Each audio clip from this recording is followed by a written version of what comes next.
guys, I'm here today to talk about the other 6 books I read in the month of April. So I talked about the novels I read in a separate video, which I'll link up here, and today I'm going to talk about 5 non-fiction books I read and 1 poetry collection. I'm going to start off with a reread, and that is Ethel and Ernest by Raymond Briggs. I absolutely loved this. I gave this book 4 stars the first time I read it, and I don't know who I'm kidding, this is so a 5-star read, it's absolutely flawless. This is a biography of Raymond Briggs' parents' life. They were born in the late 1800s and the early 1900s, and this follows them from the moment they meet one another and get married up into the moments of their death. So it is filled with every human emotion you can possibly imagine, and it is heartbreaking at the same time as it is hilarious and heartwarming. It's just a joy to read. There's so many things I love about this. One of the things I love about this is it really made me realise how little has changed for me in terms of home living during the time I've been alive. So I was born in 1990. In terms of home utilities, the only thing that's really changed is that we didn't have internet, then we had dial-up, and now we have, Wi-Fi. But for people who lived throughout this period of time, particularly in the UK, the changes they had to go through, like there's scenes in this where they talk about the fact that TVs are going to become a thing, and they're like, oh, it's never going to catch on, like who's going to want to do that, like people are just going to carry on going to the cinema, and you're like, just reading it, chuckling away, and watching them deal with all of that is really interesting. Also watching people live through 2 world wars, the impact that has on their homes, and how they just keep adapting, and realising that, again, I haven't had to live through anything like that. Both those things are fascinating to read. But one of the things I really loved about this, which adds lots of humour, is that Raymond Briggs' parents disagreed entirely on their politics. So his father was really left-leaning and his mother was very right-leaning. And the thing I love about that is that his mother really believed they were middle class. They were very firmly working class. Raymond Briggs' father was a milkman. And whenever he read out things in the paper about what the conditions were like for working class people, she would be like, Ernest, I don't know why you're worrying about that, that doesn't affect us, we're not working class. And as a reader you're thinking, you really are, and the battles they have about the Conservative and the Labour parties and how they're handling the country through the war is just so funny. There's a moment in this when Ethel reads out that they're only allowed to have 2 inches of bath water now because of water rations, and Ethel says, well, that's not fair because fat people are going to get deeper baths. And maybe it's not funny unless you're reading it, but it was hilarious. Like, I just kept reading that bit again and again. I loved this. I really just wish everybody would read it. So, and I feel like it's a really lovely book for times like this because it's just so filled with joy and delight. Then we have a poetry collection. I very rarely read poetry, but I picked up Hey Bert by Roberto Pastore because I love Bert and Chan's channel over at Pastore Time, which I'll link up here. You should definitely go check it out. So I decided to pick this up. I struggle with poetry because I always feel like I don't really understand it, but I really want to try and give it more of a go, and I think when all this craziness is over I'm going to try and get poetry out from the library because I feel like I'm not risking spending money on things that I'm unsure I'm going to sort of understand or enjoy. But this was a really nice start for me. I've not read poetry in a couple of years and I really enjoyed this. This is split into 3 sections and I definitely enjoyed the 3rd section the most, and I think that's because for me as somebody who doesn't read poetry, the 3rd section felt the most tangible. The first 2 sections, and I apologise deeply, I'm really bad at talking about poetry. The first 2 sections I felt were much more to do with our connections with our body and our spirit and like positive energy, whereas the 3rd section was much more to do with like real sort of memories and events in Bert's life and people and how he felt about them, and I felt like I could understand and relate to those poems much more than I was able to with the first 2 sections, and I tabbed quite a few of the poems at the back and I really enjoyed them. So I definitely recommend this. It's one I'll keep and go back to and reread, and yeah, there were some really excellent poems in here that I really loved and made me feel all like nostalgic and emotional, so there's that one. This next one is a bit of an odd one. It's Mrs. Gaskell and Me, 2 Women, 2 Love Stories, 2 Centuries Apart by Nell. I'm not quite sure if this should be in this video because I'm not quite sure if this is fiction or non-fiction, to be honest, but I don't know. So basically this is 2 different stories. It is Nell Stevens telling the story of her life as she's studying her PhD. Her PhD is very focused on Elizabeth Gaskell and the time Elizabeth Gaskell spent in Rome with lots of other artists of the time and writers. And at the same time as she's studying her PhD, she is having a relationship with this man who initially lives in Paris and then lives in Boston, and so they're having this long distance relationship, and you're sort of following the trials and tribulations of her PhD and this relationship. And then the other half of the book, and it's told in alternating chapters, is reimagining what Elizabeth Gaskell's life in Rome would have been like. But those sections are fictionalised, okay? Because it's super, super detailed, like a novel. Tells you what colour dress she's wearing, what type of bird she sees when she looks out the window. You'd never know that stuff even from reading every possible thing about Elizabeth Gaskell. So my feelings on this are that I enjoyed the memoir throughout. I thought that the contemporary sections were always really interesting and always really well written. So I'd definitely read any other book that Nell Stevens brings out, and I think she has another one called Bleaker House, which I definitely want to get to soon. In terms of the sections about Elizabeth Gaskell, I really enjoyed the first half of the book that focused on those sections. I thought following her relationship with Charlotte Bronte and her writing the biography of Charlotte Bronte and then her going to Rome initially was really interesting.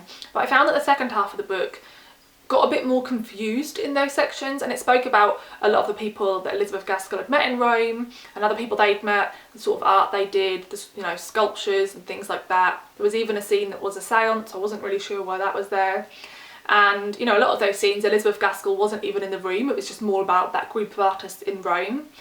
And I just didn't find those sections all that interesting. But what I did find interesting is that it's very clear why Nell Stevens has put that in.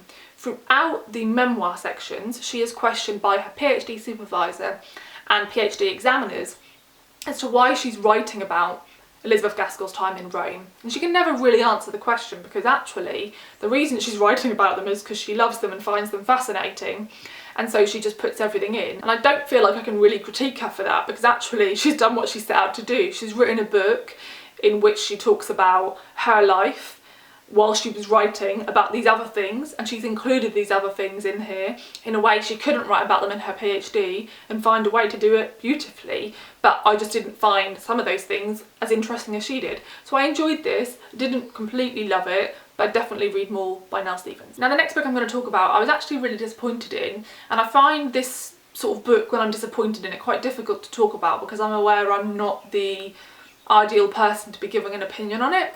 But I'm going to say what my feelings were about this, but I recommend that you go and look into like own voices, or at least Australian people talking about this book and their thoughts on it. So the book is Tell It to the World by Stan Grant. The original Australian title is Talking to My Country, but it's been republished by an American publisher with this title. So Stan Grant is an Aboriginal Australian. He's also a very successful Australian journalist, and this is his sort of memoir / non-fiction book about the experiences of being an Aboriginal Australian. My issues with this book are that I want to love this book because it's talking about a topic which I think is really important and I really want to know more about. But actually I came away from this book feeling that I'd learned very little and that it was just quite poorly written. This book is around 250 pages, and I felt like this could have been a 20-page article in a journal. It didn't need to be a whole novel, because actually he does repeat himself a lot and he never really tells you anything that has all that much depth to it or that much substance, I don't think. This reads like a book that a journalist would write, and someone who isn't naturally a writer in long form, and so he just keeps rambling around these same topics without ever really going any deeper. And I think this book got a bit confused because actually he starts to talk about the fact a lot that he travelled the world as a journalist, and he talks about a lot of other countries he spent significant time in, and he spends a lot of time not talking about being an Aboriginal Australian, and then he tries to sort of link that back to him being Aboriginal and saying that maybe that's why he does a job like this, and I didn't think he ever truly explored that with enough depth for me as a reader. So yeah, interesting topic, one I want to read way more about, but I thought this book was pretty unsuccessful in trying to do that. So I'd love to know your thoughts if you've read this one. It has glowing reviews on Goodreads. I read a couple of people who said similar things to me, but the majority of people sing this book's praises. So I'd love to know if you think I'm wrong, or if you've read this book and you agree. I'd love to know as well. And please recommend me books that you think talk about this topic but better, because I really want to learn more, but I just don't think this really gave me anything to learn or to really hold on to. So there's that one. Next we have Minor Feelings, A Reckoning on Race and the Asian Condition by Cathy Park Hong. This is a very newly released essay collection. I pre-ordered this one, and this has 7 essays in it that all deal with Asian Americans and the idea of minor feelings of racism. So Cathy Park Hong describes minor feelings as a type of sort of pervasive racism which is small enough that when Cathy Park Hong as an Asian American turns around to other people in the room and says, you know, did you see that, did you hear that, they'll be like, oh, that wasn't racist, that was just something completely unconnected. And she talks about the effect that has, that ongoing minor feelings that build up and build up and build up to actually be a serious oppression and really affect who you are and how you live. And she talks really eloquently about how, as an American, it's hard to write about these things because obviously she's very aware of the extreme racism towards African Americans and the awful violence that's inflicted upon their bodies, particularly by the police force, and the way that is so poorly handled. And she says that in part it makes her feel like she shouldn't talk about these more minor feelings of racism that she feels as an Asian American. But she felt that by not talking about those things, she was allowing us to say, okay, well, let's just get rid of the worst kinds of racism and not worry about those smaller ones. And actually, in order to get rid of racism, we need to discuss all types of racism, whether they be violent, horrific acts or the type of racism you could experience by the water cooler at work, right? So I thought that was a really important message and a really great way to start this essay collection. For me, 4 out of the 7 essays were great. The other 3 essays didn't work for me as much, but I don't want that to put other people off because I think that's something quite specific to me. Those 3 essays are much more focused on art and the art scene, the type of art that Cathy Park Hong creates and the type of art that other people she creates who she's talking about in those essays. And I am not massively interested. I don't read a lot of poetry, I don't go to a lot of art galleries, I don't know a lot about the history of art and like art movements and things like that, and it's not something that I've ever wanted to learn more about. And so I think sort of dropping me in at a level where she's obviously already very knowledgeable, I just felt a little bit like, oh, what, you know, I don't really understand all this and it's not something I'm really interested in knowing lots more about at this moment. And so those essays just didn't work as well for me. Like, for example, one of them in particular is about the brutal rape and murder of an Asian American woman in, I think, the 90s. And this Asian American woman was an artist and she was then becoming quite famous, and at the point she was killed, she then had a book coming out and it was never really publicised. And Cathy Park Hong is looking into, you know, why it was never really publicised and how if it had happened to a white woman it probably would have been. And she starts to look into that. But the essay becomes much more about the type of art that that artist created, and then talking to that artist's family about how they feel about the type of art she created and like the message it left, than it did about violence against Asian American women and how that's portrayed in the media. And I was more interested in those topics. I thought they tied in more with the, you know, the subtitle of this essay collection. So those essays just didn't work as well for me, but for other people who are more interested in that sort of thing, they may do. And the other 4 essays really did work for me. I thought they were really interesting. I know very, very little about the history of Asian people in America and how they moved there, and the sort of small communities they made, and like the laws that restricted them living there for a significant period of time. And so that was really informative for me. I now feel like I have learned tiny little snippets in this and I want to go away and learn lots more, so do please feel free to give me lots of recommendations, book-wise and documentary-wise or podcasts or anything like that. And I also felt that, you know, these essays had a nice blend of the personal. You know, the first essay is about her trying to find a therapist, and she finds a Korean American therapist because she feels like only a Korean American is going to be able to deal with the sort of baggage she has from her family, and this therapist does not want to be her therapist. and she gets really angry about that, and it's about this sort of fraught relationship she starts to have with this therapist.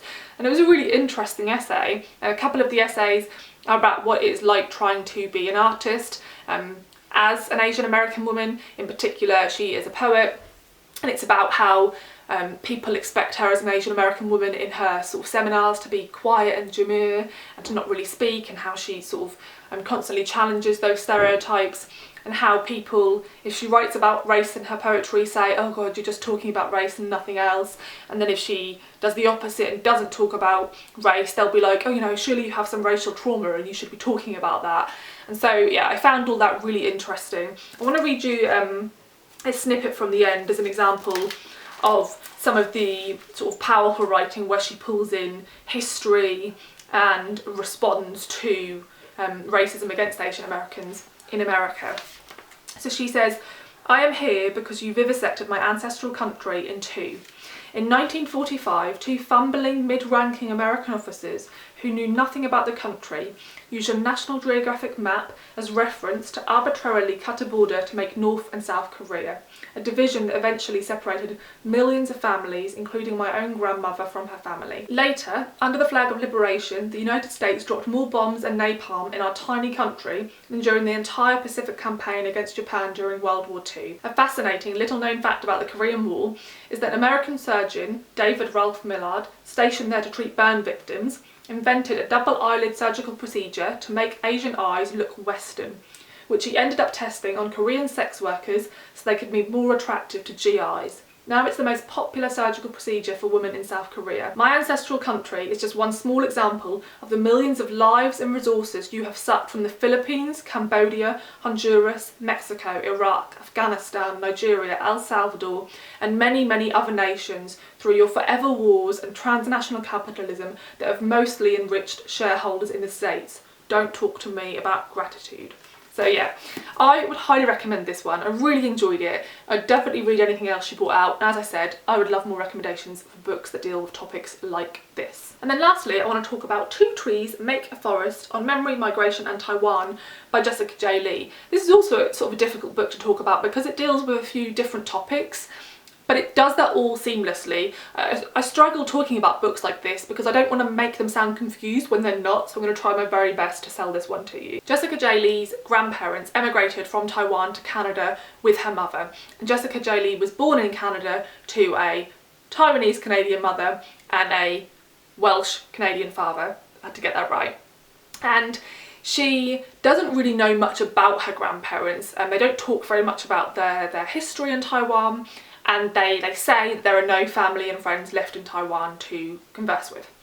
After the death of her grandfather and then her grandmother, her and her mother find some hidden letters and diaries, and they also find on the phone bill that their grandmother and mother was having conversations with somebody in Taiwan. So they decide to travel to Taiwan to try and find out more about these phone conversations, these letters, and who these people were who were left behind. And in doing so, they find out much more about the mother and father, grandfather and grandmother. So this book is focused on three themes. You know, the one I've spoken about there is that it is discussing the history of her grandparents. There are interludes in this book where we get sections, sort of histories of her grandfather's life and how that relates to the man he was, and I guess the secrets he kept, and the person he maybe became in Canada, and why he didn't talk much about his history. And then there's other sections of the book that are really focused on Taiwan's natural landscape, be that its geography, like its mountains, the movement of the tectonic plates there, and also the natural land on top of that geography, so the ecology, the habitats in Taiwan. And Jessica J. Lee walks a lot. She spends a lot of time going up into these wild areas, and there's such beautiful nature writing. This is an excellent book to read for spring or fun. It's very beautifully written, and I don't like heat, but reading this really made me want to go there, and for me to say I want to go to a hot country takes a lot, so it sounds absolutely beautiful. And then the third thing that she talks about a lot is language. She talks about the fact that her grandparents moved from China to Taiwan. You know, there were indigenous people in Taiwan before a lot of people emigrated there. There was sort of subsequent invasions. You know, how does she call herself? Taiwanese or Chinese? The different languages that people speak, if they're from different provinces in China, and then they move to Taiwan, and then she's Canadian, she now lives in Germany, and the confusion there, how certain words can be translated differently, and how her inability to speak to her grandparents in their language as well as she would like to limited their relationship. So this conversation about her sort of heritage, her language and the landscape of her country all draw together to be this really great exploration of Taiwan and the history of people like Jessica J. Lee who haven't lived there, but whose family are from there. I thought this was brilliant in so many ways. Like I said, beautifully written in terms of nature writing, but also just really excellently explored the themes I just discussed, and I'd highly, highly recommend it. And again, I know that Jessica J. Lee has another 1 or 2 books out. One of them is on, I don't know what you call it, like when people swim out in like natural landscapes. I think it's called Turning, so I definitely want to get to that because I thought her nature writing was beautiful. So there's that one. So I'd love to know if you've read any of these. If you have, what are your thoughts on them? Please let me know if you have any recommendations. Thanks for watching, and I'll see you in the next video. Bye!